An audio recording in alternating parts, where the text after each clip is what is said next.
Want some water? Show me some water, please.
Good morning and welcome to Live at the Legislature, where every week we talk about the issues, bills, and happenings going on at the legislature in your House of Representatives.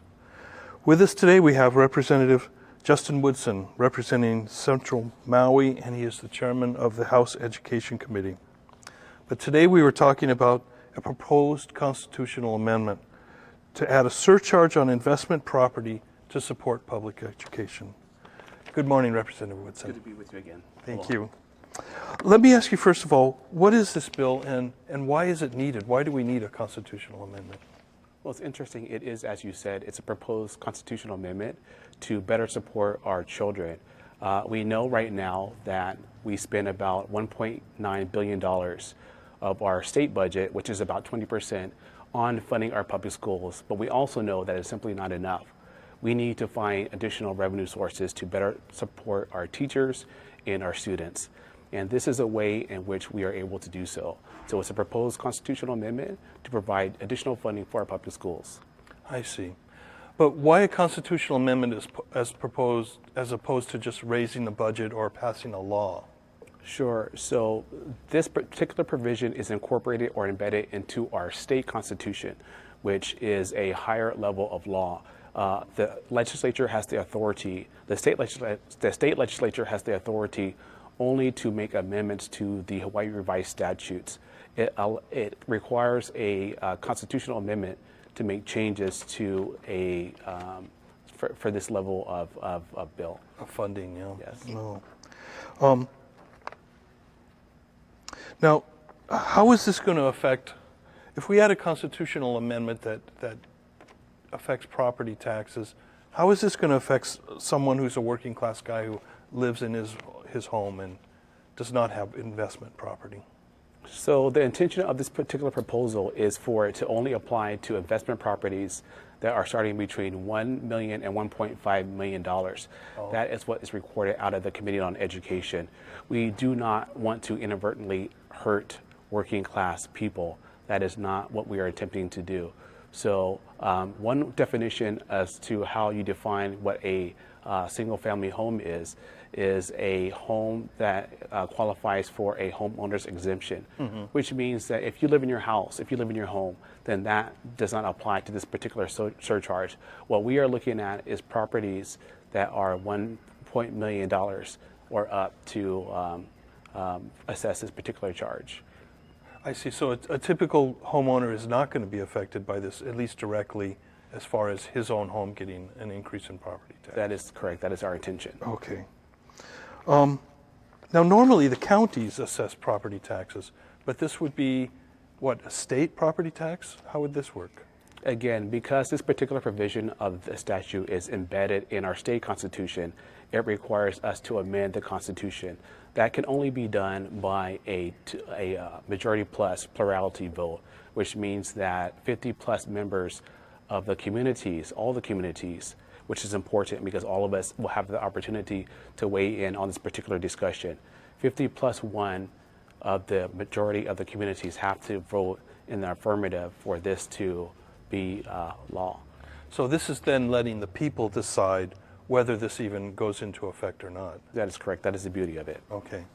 So this is House Bill 29, or Senate Bill 2922, and why is this a good choice for people of Hawaii? You know, it does make more taxes for certain groups, but why do you think this is good for the majority of people in Hawaii? Well, it's democracy in its purest form because ultimately the people will have to make the decision. We can have a robust discussion as to whether or not we want to better provide funding for our kids. We hear year after year that we need to provide additional funding for our public schools. Our schools are approximately 60 years plus old in terms of the infrastructure. We know that we need more money for classroom instruction, and we know that teachers are saying that we need better support. So this is a discussion that we're going to have statewide. Everyone gets to participate to see as to whether or not we want to better support our kids or not. Mm-hmm. Well, there has been a lot of discussion in the news recently about teachers striking and poor conditions in schools on the mainland. Are we anywhere near that type of situation? So I wouldn't say that we're of the magnitude to like what's happening in like the state of Oklahoma as an example, Right. but I will say that every single state, and I spend a lot of time talking to legislatures from around the country, are dealing with this issue. How do we better support our teachers? How do we better support our students? And this is one way in the state of Hawaii in which we have decided that we can actually go forward and provide additional support and relief for our kids. If this is passed, when would it actually go into effect? Say, in November it gets voted on and approved. When would it actually go into effect? So if it's ratified by a majority of the people, then the legislature would come back next session and go ahead and define what an investment property means. So again, we are looking at properties, investment properties that are not owner occupied, that are between a starting point of $1 million and $1.5 million. Mm-hmm. We think that will provide us enough revenue base to do what we need. If we're going to get to a world-class education system, maybe we can get there without providing additional funding, but I think it will be very difficult to do so. Oh. Well, where is this bill out right now in the legislative process? Where is it moving through the session? So right now, the Senate already passed a version of the bill. We amended that proposal of the bill, and all that's required right now, because it has a clean date, is that if we pass it out of our House chamber, is that the Senate would just simply have to agree. If the Senate agrees to our proposal, then it will be placed on the ballot. And then again, just so people understand, then it gets placed on the ballot. If it's passed, then a new law is written to support this constitutional amendment. That is correct. And do we know at this point what that final bill would actually, how the money would be dispersed for schools, or is that too early to say? It's too early to say. Again, that's an open discussion. What the question is do we want to better support our kids? Do we want to better support our teachers? We've been talking about it for a long time, but now we have an opportunity to do so. So we are formally asking permission from the communities as to whether or not they want to support this particular proposal. Well, this seems like an important step to take for supporting our schools. What do you think are the biggest needs right now? I know you mentioned the teachers, but what do we need most right now in our schools? We need funding, more funding for our ACs. We need more funding to support the infrastructure of our schools. We need more funding for classroom instruction. Mm-hmm. This would allow us to do so. We still need air conditioning, even though we've put them in 1,000 classrooms. We're making a lot of progress, but we still have a ways to go. Okay, real good. Well, okay, so we will see how this goes this week, and then if it passes, it will be on the ballot in November, and everyone out there will get a chance to make your decision on whether you support this or not. And thank you for joining us this week. We'll see you again next week on Live at the Legislature. Thank you so much.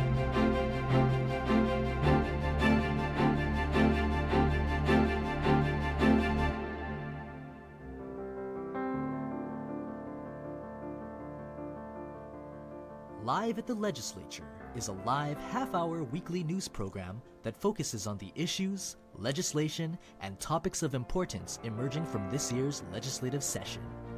Each week, state senators and representatives provide a variety of perspectives on the issues from both sides of the aisle. Tune in to Live at the Legislature weekly to get exclusive updates on what's happening in Hawaii's legislature.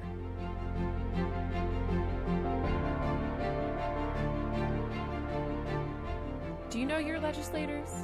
Visit capitol.hawaii.gov and enter your street name to find detailed information about your representatives and senators. From your district number to the committees and current bills your legislators have introduced, this is an easy way to stay up to date with what is happening in your community. If you're looking for detailed information concerning Hawaii State Senate and House hearings, please visit olelo.org/gov-archives. Videos are arranged by date, with the most recent at the top of the list. Are you looking for an easy way to get involved in the legislative process? Stop by the Public Access Room located in Room 401 at the Hawaii State Capitol. The Public Access Room provides citizens of Hawaii's facilities, services, and equipment to enhance their ability to participate in the legislative process. The public is welcome to track and affect legislation pending before the Hawaii State Legislature.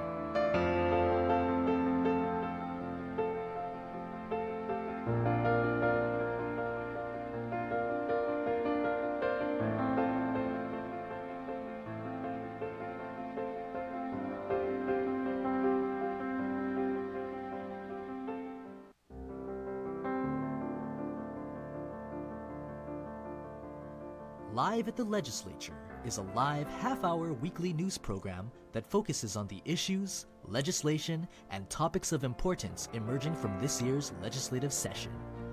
Each week, state senators and representatives provide a variety of perspectives on the issues from both sides of the aisle. Tune in to Live at the Legislature weekly to get exclusive updates on what's happening in Hawaii's legislature.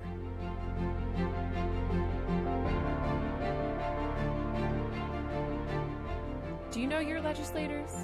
Visit capital.hawaii.gov and enter your street name to find detailed information about your representatives and senators.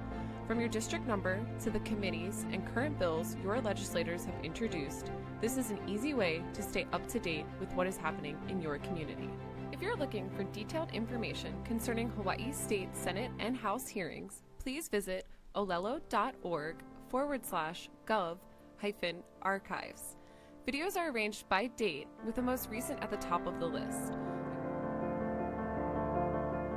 Are you looking?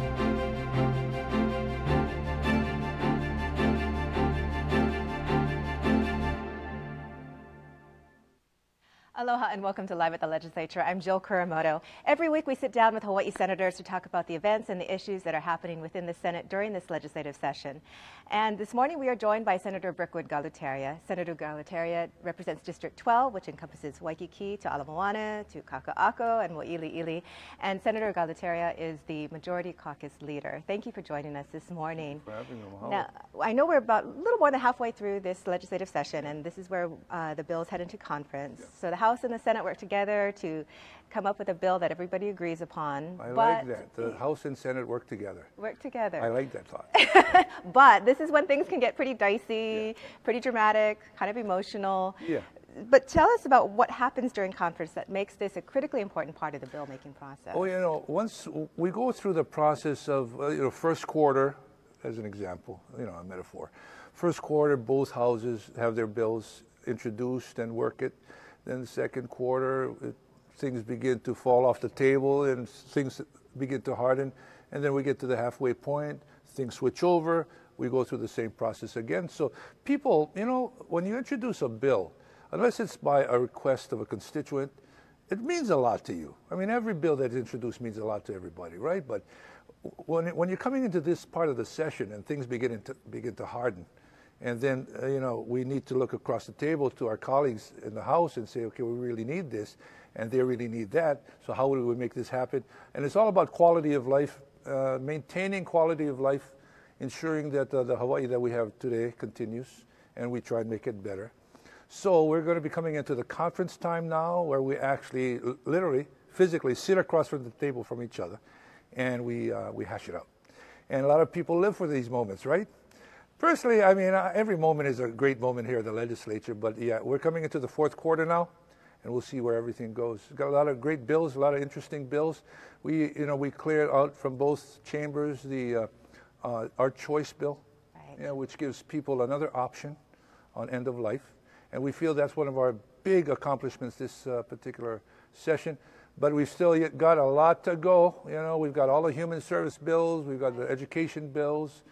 And so we'll see where it goes. Right. Well, let's just talk about just a few of them. There's the Senate Bill 3070, the teacher stipend program, which establishes a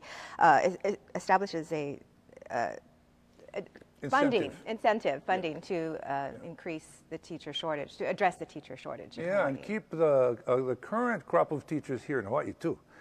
So this is something that both the Senate and the House have agreed on. And so we want to get this up to the governor's desk as soon as possible so that he can sign it. I think that if anything, well, the biggest part of our budget process over the years has been education. It's been now surpassed by human services, unfortunately, but it still is, one of the biggest things that we can offer to our community is good education. And also, I mean, if you're going to say lawyers, doctors, Indian chief, I think maybe teachers should be in that mix too, right? So this is absolutely. It. Okay, and then there's the Senate Bill 1290, transient accommodations tax, to it allocates funding to HTA to address homelessness in tourism and resort areas. Yeah, we're reappropriating much of the funding that came to HTA because we want HTA to concentrate on the marketing aspect of it. Yet we still feel that we need to polish the jewel, if you wish. And so that would include taking care of our homeless population. And see, because Waikiki is my district, as an example, right? And several years ago, when we first began here in the Senate, we noticed that Waikiki, there was a big proliferation of homelessness in Waikiki. And some unintended consequences come from the fact that you close off the parks at night, right? Say Kapiolani Park as an example. Right. So what happened was, like, an air in the balloon, boom, you squeeze it and go someplace else. For the Waikiki community, the homeless would go to the beach where they'd be moved by the state police, because that's a state jurisdiction, into the sidewalks. And that's a city jurisdiction. So later on in the night, they'd be moved out of the sidewalks.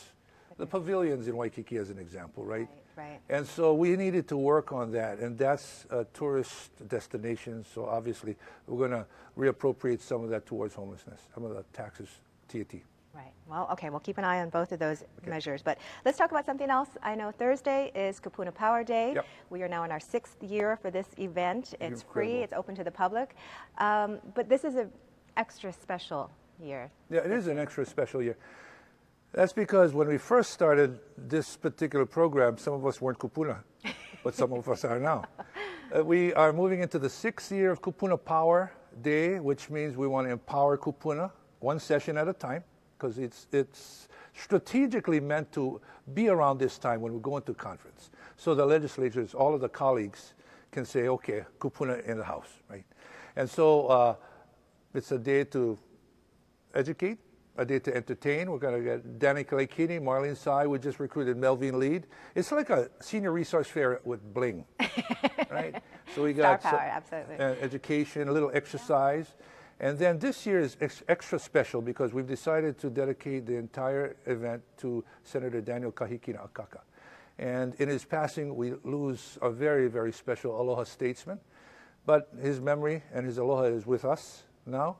And each year, for the past several years, we've given away the Kahikina Award. And he's joined us every year to give it to the recipient.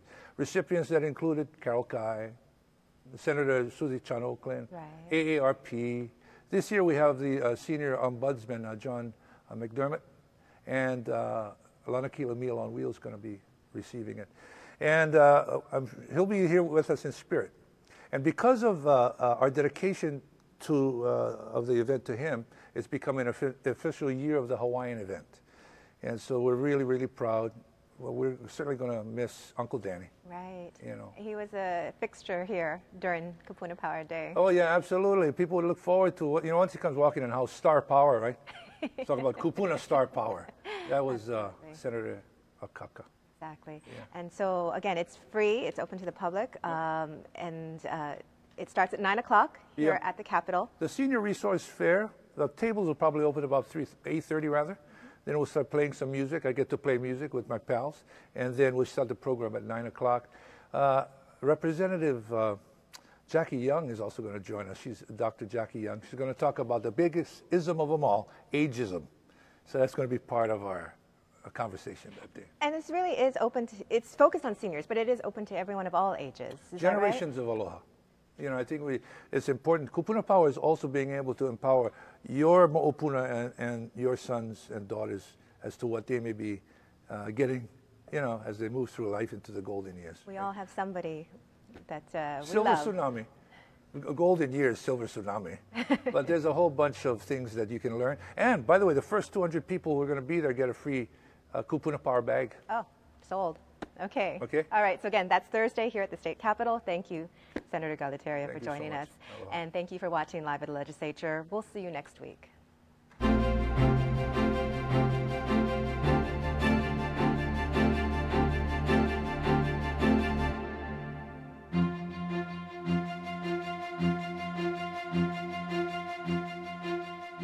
Live at the Legislature is a live half-hour weekly news program that focuses on the issues, legislation, and topics of importance emerging from this year's legislative session. Each week, state senators and representatives provide a variety of perspectives on the issues from both sides of the aisle.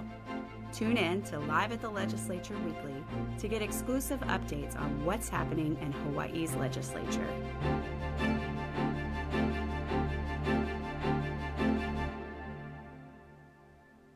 Are you looking for an easy way to get involved in the legislative process?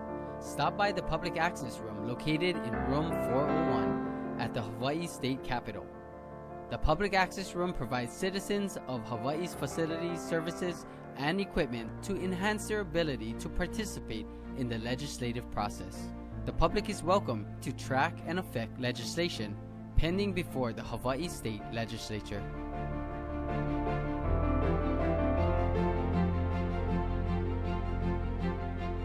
Do you know your legislators? Visit capitol.hawaii.gov and enter your street name to find detailed information about your representatives and senators. From your district number to the committees and current bills your legislators have introduced, this is an easy way to stay up to date with what is happening in your community. If you're looking for detailed information concerning Hawaii State Senate and House hearings, please visit olelo.org/gov-archives. Videos are arranged by date, with the most recent at the top of the list.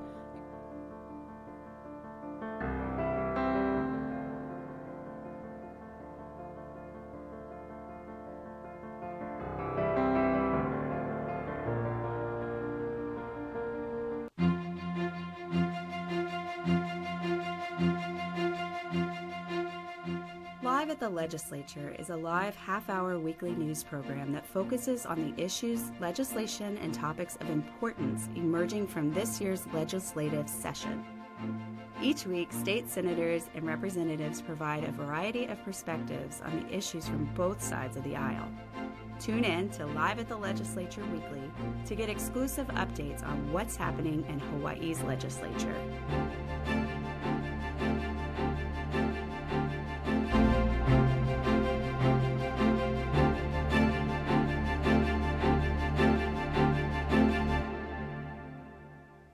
Good morning and welcome back to Live at the Legislature, where every week we sit with members of the House of Representatives to speak about issues going on and looking forward throughout the session. So today our guest is Representative Gene Ward.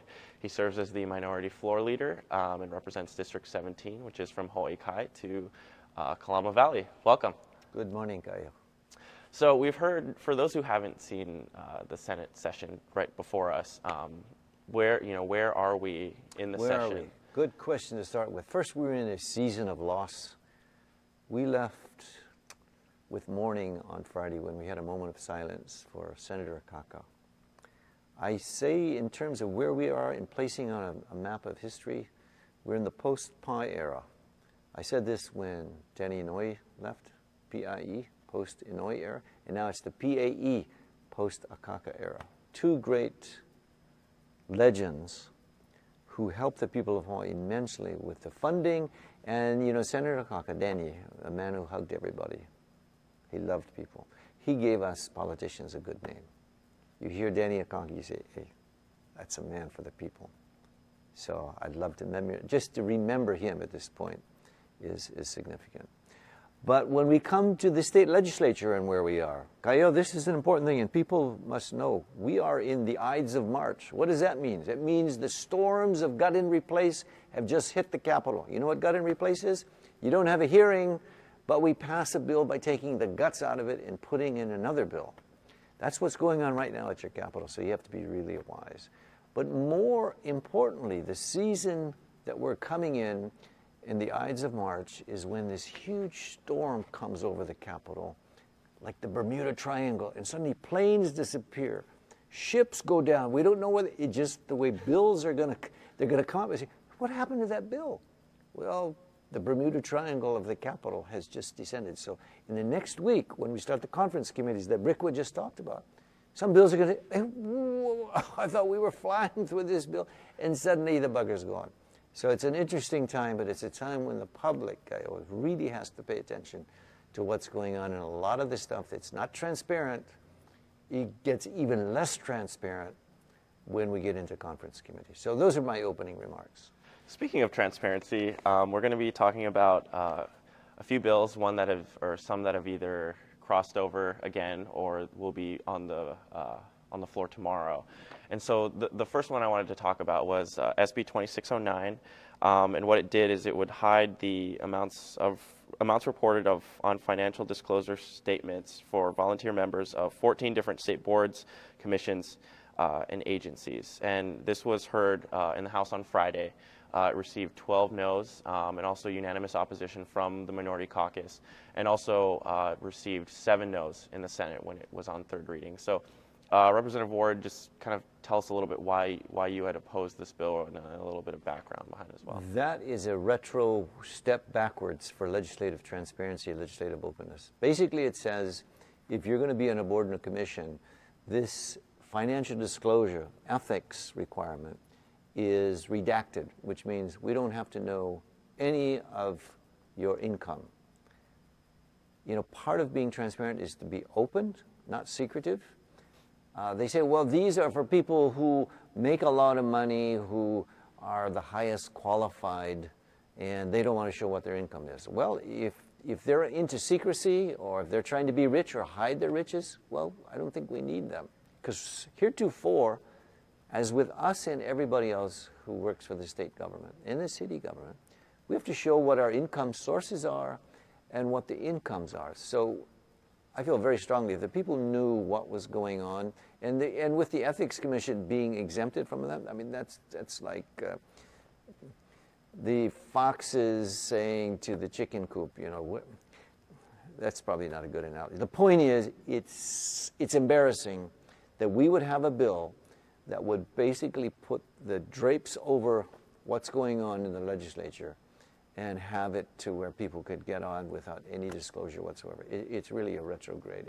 It's probably one of the worst pieces of legislation that we're going to have. And I hope the Senate, as you said, there were seven no votes? 7 no votes in the Senate.